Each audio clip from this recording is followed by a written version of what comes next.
ایک دن جب مولا علی علیہ السلام مسجد میں تشریف لائے تو انہوں نے دیکھا کہ وہاں پر ایک جوان رو رہا ہے اور کچھ لوگ اس کے اطراف جمع ہیں۔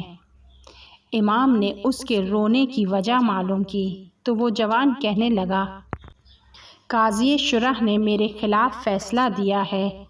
میں انصاف کے لیے اس کے پاس گیا تھا لیکن اس نے انصاف نہیں کیا۔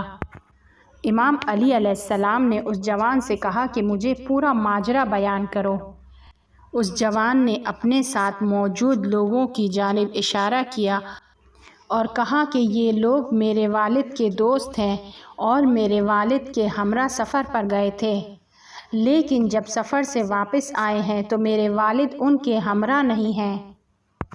اور جب میں نے ان لوگوں سے اپنے والد کے بارے میں پوچھا تو یہ لوگ کہتے ہیں کہ وہ مر گیا ہے، اور جب میں ان لوگوں سے ان پیسوں کے بارے میں پوچھتا ہوں کہ جو میرے والد سفر پر جاتے وقت اپنے ہمراہ لے کر گئے تھے تو یہ لوگ کہتے ہیں کہ ہمیں اس بارے میں کوئی خبر نہیں ہے، لیکن مجھے ان کی باتوں پر یقین نہیں ہے، اور میں نے حقیقت کے آشکار کے لیے قاضی شرح سے رابطہ کیا اور اس سے کہا کہ وہ میری مدد کرے اور مجھے انصاف دلائے۔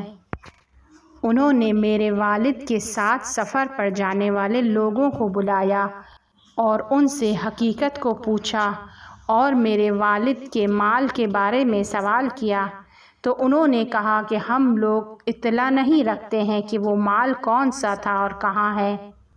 قاضی نے ان لوگوں سے کہا کہ تم لوگ قسم کھاؤ کہ تمہیں اس شخص کے مال کے بارے میں کوئی خبر نہیں ہے۔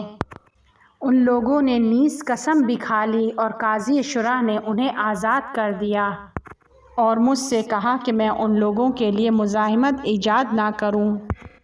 حضرت علی علیہ السلام نے حضرت قمبر کو حکم دیا کہ ان لوگوں کو مسجد میں جمع کیا جائے اور یہ بھی حکم دیا کہ کچھ مسلح افراد کو لایا جائے، یعنی ان کے ہاتھوں میں تلواریں ہوں۔ مولا علی علیہ السلام مسجد میں بیٹھ گئے، مجرموں کو بلایا، ان کو بھی بٹھایا۔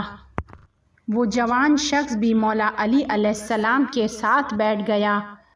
ایک عدالت کا آغاز ہوا۔ مولا علی علیہ السلام نے اس جوان سے کہا کہ تم اپنی شکایت کو واپس سے دہراؤ۔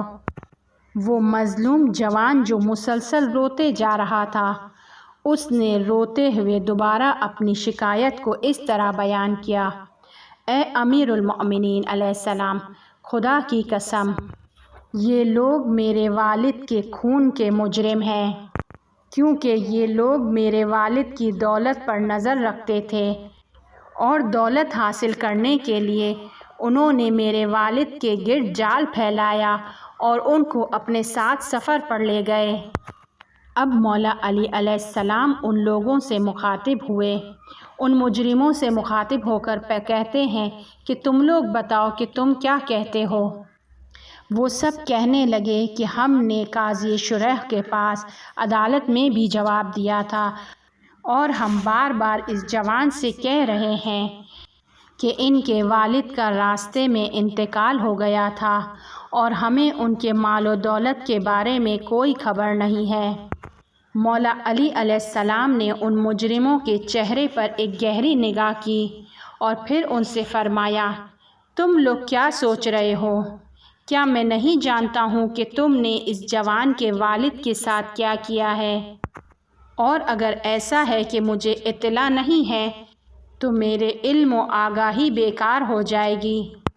اس کے بعد حکم دیتے ہیں کہ مجرموں کو ایک دوسرے سے جدا کر دیا جائے۔ مسجد میں موجود ماموروں نے انہیں ایک دوسرے سے جدا کر دیا اور ہر ایک کو مسجد کے ایک ستون کے پاس لے کر گئے۔ اس کے بعد امام علی علیہ السلام نے خود کے منشی ابن ابی عرفہ کو بلایا اور اس سے کہا کہ یہاں پر بیٹھو۔ اس کے بعد مجرموں میں سے ایک مجرم کو خود کے پاس بلایا اور اس سے کہا کہ میرے سوالوں کے جوابات دو، لیکن اونچی آواز میں جواب نہیں دینا، دھیمی آواز میں جواب دینا۔ اب مولا علی علیہ السلام اس مجرم سے سوالات کرتے ہیں۔ مولا علی علیہ السلام اس سے پوچھتے ہیں کہ تم لوگ کس دن گھر سے سفر کے لیے نکلے تھے اور کیا اس جوان کے والد تمہارے ساتھ تھے؟ وہ شخص کہتا ہے کہ ہم لوگ فلاں دن گھر سے نکلے تھے۔ حضرت علی علیہ السلام ابن ابی رافع سے کہتے ہیں کہ لکھو۔ پھر دوسرا سوال کرتے ہیں کہ تم لوگ کس مہینے میں سفر پر نکلے تھے؟ وہ شخص کہتا ہے کہ فلاں مہینہ تھا۔ دوبارہ امام رافع سے کہتے ہیں کہ لکھو۔ اب امام ایک اور سوال کرتے ہیں، وہ یہ کہ بتاؤ کہ اس جوان کے والد کس مرض کے تحت مرے تھے؟ انہیں کون سی بیماری تھی؟ وہ شخص کہنے لگا کہ انہیں فلاں بیماری تھی۔ اب امام نے اس سے پوچھا کہ کون سی جگہ پر اس کا انتقال ہوا تھا، تو وہ کہنے لگا کہ فلاں جگہ پر۔ اس کے بعد امام نے اس سے پوچھا کہ اسے کس نے غسل دیا، کس نے اسے کفن پہنایا، تو اس نے لوگوں کے نام لیے۔ پھر امام نے پوچھا کہ اس کے کفن کا کپڑا کیسا تھا، تو اس نے کہا کہ فلاں کپڑا تھا۔ پھر امام نے پوچھا کہ کس نے اس کی نماز جنازہ پڑھائی، تو اس نے کہا کہ فلاں شخص نے پڑھائی۔ پھر امام نے پوچھا کہ کس نے اس کو قبر میں اتارا، تو کہا کہ فلانی نے اس کو قبر میں اتارا۔ ابن ابی رافع بھی یہ سب کچھ لکھتا جا رہا تھا۔ جس وقت پہلے مجرم سے باز جوئی ختم ہو گئی تو امام علی علیہ السلام نے اونچی آواز میں تکبیر کہی۔ مسجد میں موجود تمام لوگوں نے اس تکبیر کو سنا۔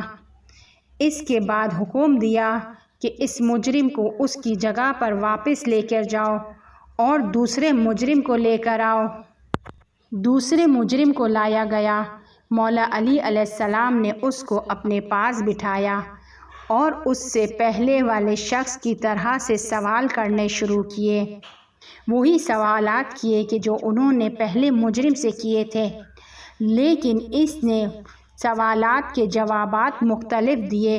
اس کے جوابات پہلے والے شخص کے جوابات سے نہیں ملتے تھے۔ رافع یہ سب کچھ لکھتا جا رہا تھا۔ جب دوسرے مجرم سے باز جوئی ختم ہو گئی تو مولا علی علیہ السلام نے اونچی آواز میں تکبیر کہی۔ اس کے بعد حکم دیا کہ پہلے اور دوسرے مجرم کو مسجد سے باہر لے کر جاؤ، اور پھر تیسرے مجرم کو بلایا۔ جب تیسرا مجرم آیا تو اس سے بھی وہی سوالات کیے کہ جو پہلے اور دوسرے والے مجرم سے کیے تھے۔ اس مجرم نے بھی پہلے اور دوسرے والے مجرم کے جوابات سے مختلف جوابات دیے۔ جب سوال جواب ختم ہو گئے تو مولا علی علیہ السلام نے اونچی آواز میں تکبیر بلند کی اور حکم دیا کہ اس تیسرے کو بھی پہلے اور دوسرے مجرم کے پاس لے کر جاؤ۔ اس کے بعد مولا علی علیہ السلام نے چوتھے مجرم کو بلایا۔ وہ بہت پریشان تھا، ڈرا ہوا تھا، اس کی زبان لڑکھڑا رہی تھی۔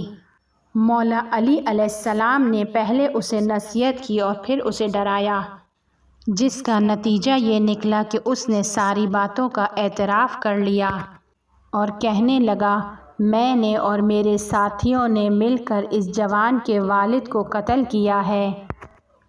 اس کا مال ہم لوگوں کے پاس ہے اور ہم نے کوفے کی فلاں جگہ پر اس کو زمین میں چھپایا ہوا ہے۔ اب امام نے دوبارہ اونچی آواز میں تکبیر بلند کی اور حکم دیا کہ اس شخص کو زندان لے کر جاؤ۔ اس کے بعد امام نے پانچویں مجرم کو بلایا اور اس سے کہا کہ کیا اب بھی تم کہتے ہو کہ وہ شخص طبیعی موت مرا ہے، خود مر گیا ہے، اس کو کسی نے نہیں مارا ہے، جبکہ حقیقت روشن ہو چکی ہے اور تمہارے ساتھی نے قتل کا اعتراف کر لیا ہے؟ پانچواں مجرم بھی قتل کا اعتراف کر لیتا ہے۔ اب مولا علی علیہ السلام پہلے کے تین مجرموں کو واپس بلاتے ہیں اور وہ سب بھی اس جوان کے والد کے قتل کا اعتراف کرتے ہیں اور اس کے دولت کو لوٹنے کا بھی اعتراف کرتے ہیں۔ امام علی علیہ السلام نے کچھ لوگوں کو حکم دیا کہ جاؤ، مجرموں کے ساتھ جاؤ اور اس جگہ کا پتہ لگاؤ کہ جہاں پر انہوں نے مال کو چھپایا ہے۔ اور اس مال کو نکال کر لاؤ۔ مامور جاتے ہیں اور اس مال کو وہاں سے نکال کر لے کر آتے ہیں۔ امام علیہ السلام وہ سارا مال و دولت اس جوان کو دے دیتے ہیں۔ پھر مولا علی علیہ السلام اس جوان سے سوال کرتے ہیں کہ اب تمہیں معلوم ہو چکا ہے کہ کون تمہارے والد کا قاتل ہے، اب تم ان کے ساتھ کیا کرنا چاہتے ہو؟ وہ جوان مولا علی علیہ السلام سے کہتا ہے کہ میں چاہتا ہوں کہ ان کی عدالت میرے ساتھ قیامت کے دن ہو، اس دنیا میں انہیں خون معاف کرتا ہوں۔